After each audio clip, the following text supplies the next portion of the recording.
Imagine a country so strong it helped shape modern Europe, yet today, it no longer exists.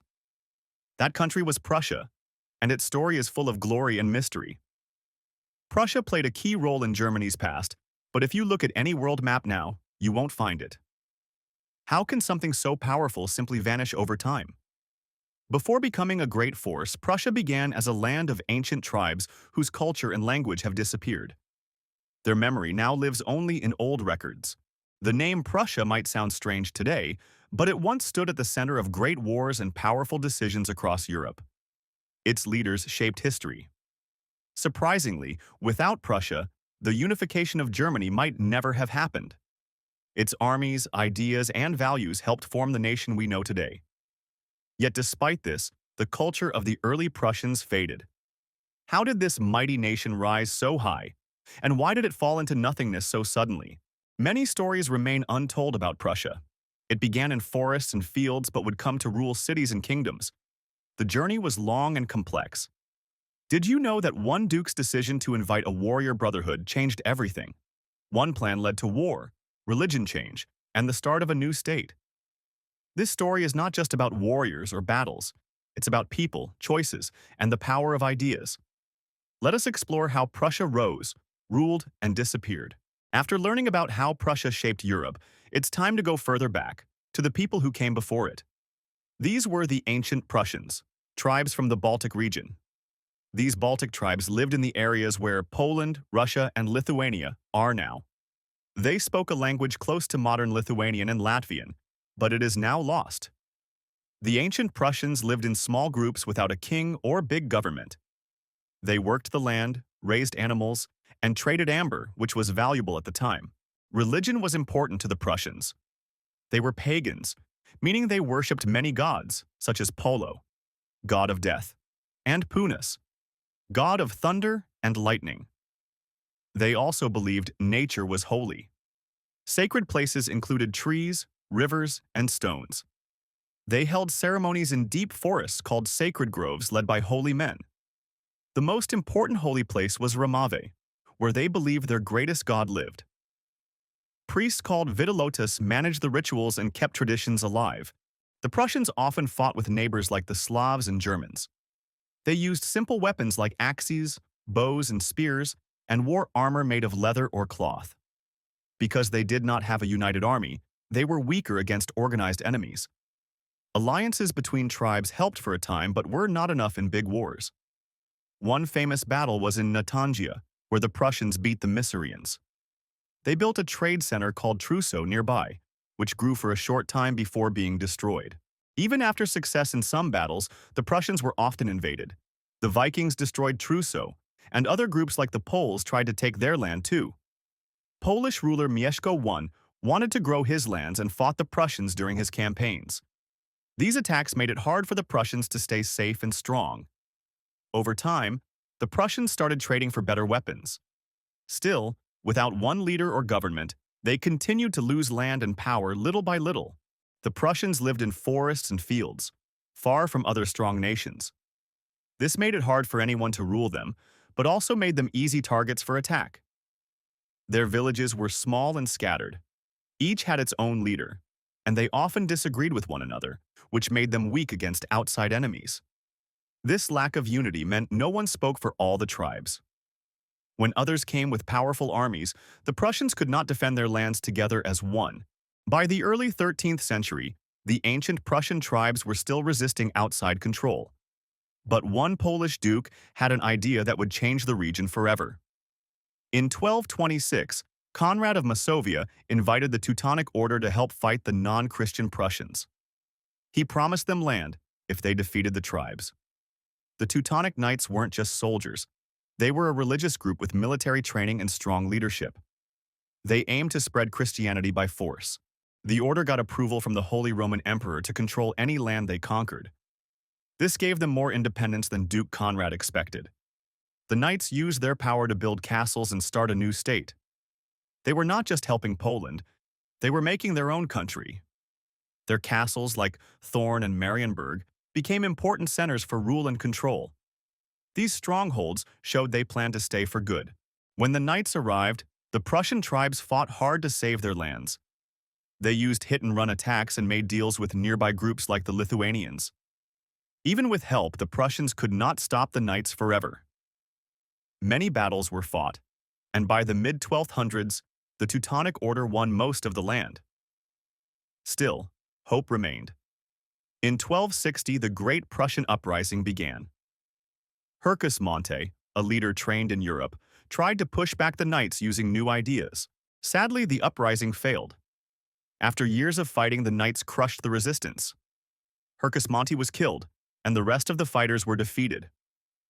With the conquest complete, the Teutonic Order took control of all Prussian lands. The people were forced to accept new customs and religion.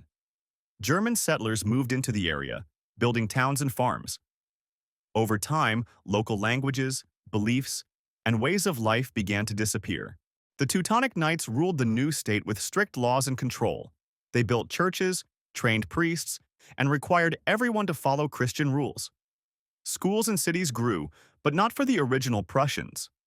Most were too poor or had lost their culture and land to take part in this new system. By the 14th century, very few people still spoke the old Prussian language. The culture mixed with German and Polish ways, and pure Prussian life slowly ended. After the fall of the Prussian tribes, the Teutonic Knights grew more powerful. But their rule in the Baltic was not without problems and strong enemies. They often fought with neighbors like the Poles and Lithuanians. These battles were not only about land, but also about religion, trade, and power. One of the biggest problems for the order was facing united enemies. Poland and Lithuania formed a strong alliance that challenged the Knights' rule. The most important battle came in 1410 near a village called Grunwald. On one side were the Teutonic Knights, on the other were forces from Poland and Lithuania. This battle was one of the largest in medieval Europe. Thousands of soldiers, knights, and horses fought in a long and bloody fight that changed the region's future. The Teutonic Order lost the battle. Their leader was killed, their army defeated. It was a turning point that weakened their power and made them less feared. After the loss at Grunwald, the Knights never returned to their former strength. Over time, they faced more internal problems like money troubles and arguments. People in cities under the Knights' control grew unhappy. High taxes, strict laws, and poor leadership led to tension between the order and local nobles. These problems helped Poland and local leaders win in the 13 Years' War. By the end, the Teutonic Knights lost much land and became weaker than ever before. In 1466, the Long War ended with a peace agreement called the Second Peace of Turin. The order had to give away much land to the Polish king. Prussia was divided. The western part became Royal Prussia and joined Poland. It had its own rules and could even choose leaders, but followed the Polish crown. The eastern part became Ducal Prussia. It stayed under the order but had to accept the Polish king as lord.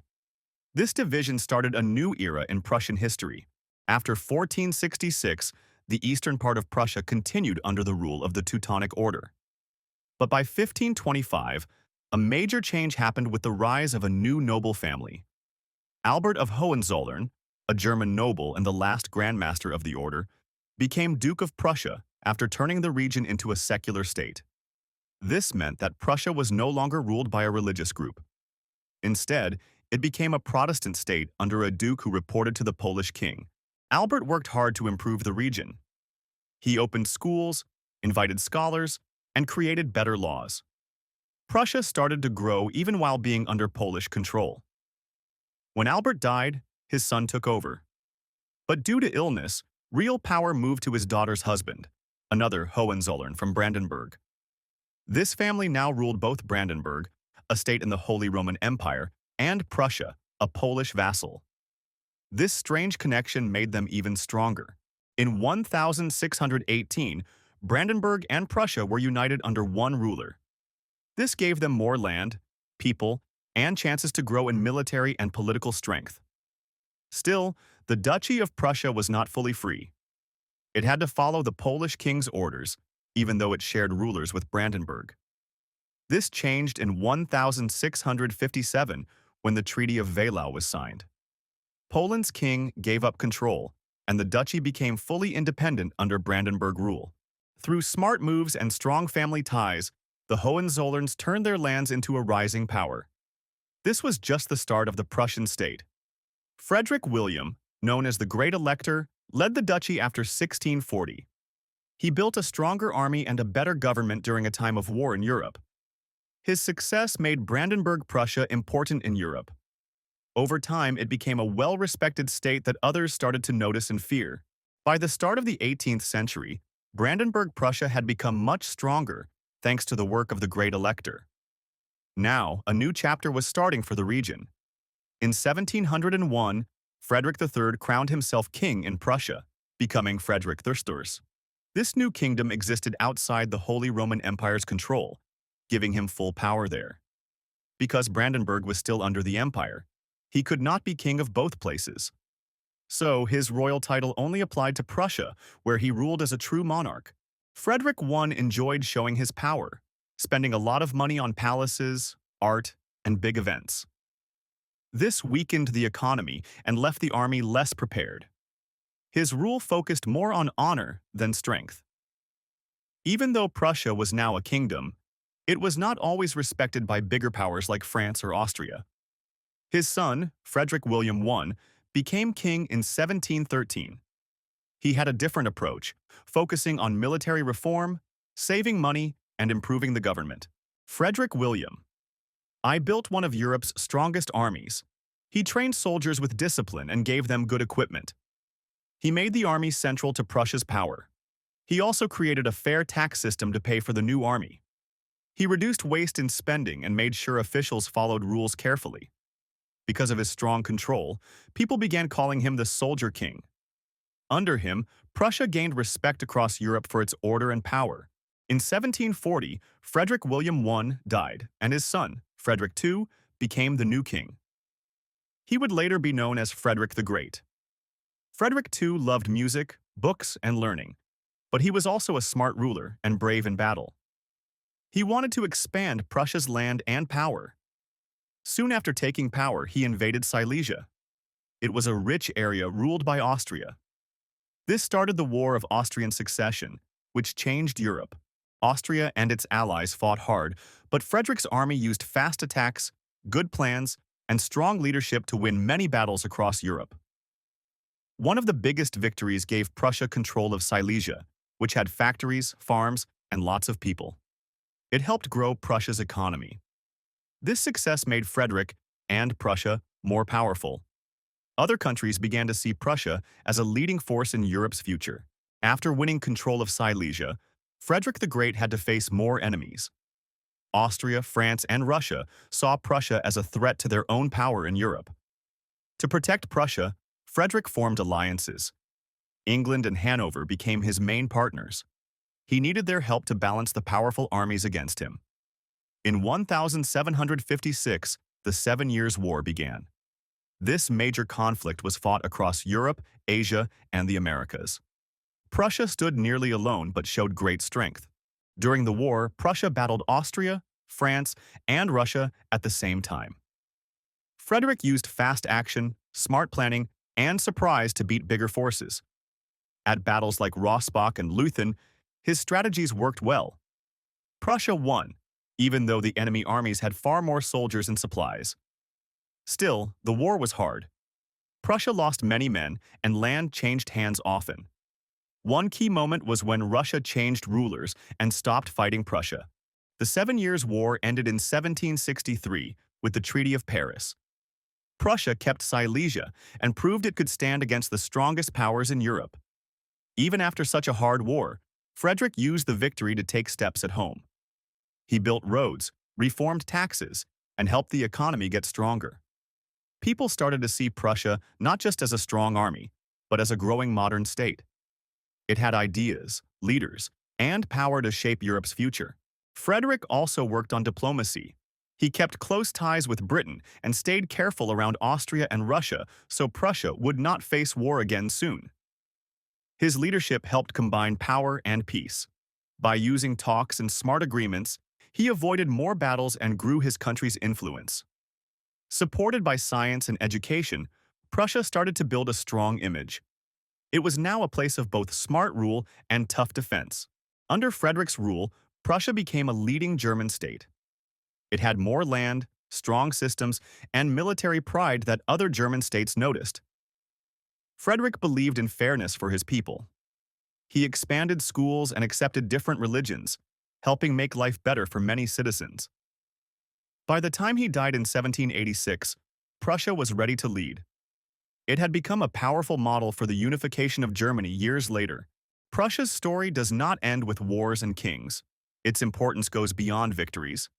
Prussia helped create the idea of a united and strong German nation. The systems Prussia developed, like its army, schools, and government, later helped other German states. They became tools for making one country out of many. Without Prussia's leadership, Germany might have stayed divided. Its success showed that power and organization could bring many regions together. Prussia left its mark on many parts of life. Its schools supported learning for all children, and its army became a model of discipline and training across Europe. Prussia also shaped how governments worked. It showed that a country could be strong with clear laws, good leadership, and fair systems for its people. Even today, some of Prussia's ideas about order, education, and service still appear in how modern countries build their systems. But Prussia's story also holds warnings. Its rise meant some cultures and languages were lost. German settlers changed the land and its history forever. Old tribes like the ancient Prussians saw their houses, language, and religion disappear as bigger powers took control and replaced their customs. Prussia teaches us that growth and strength may come with a cost, often paid by those who lose their place and voice in history.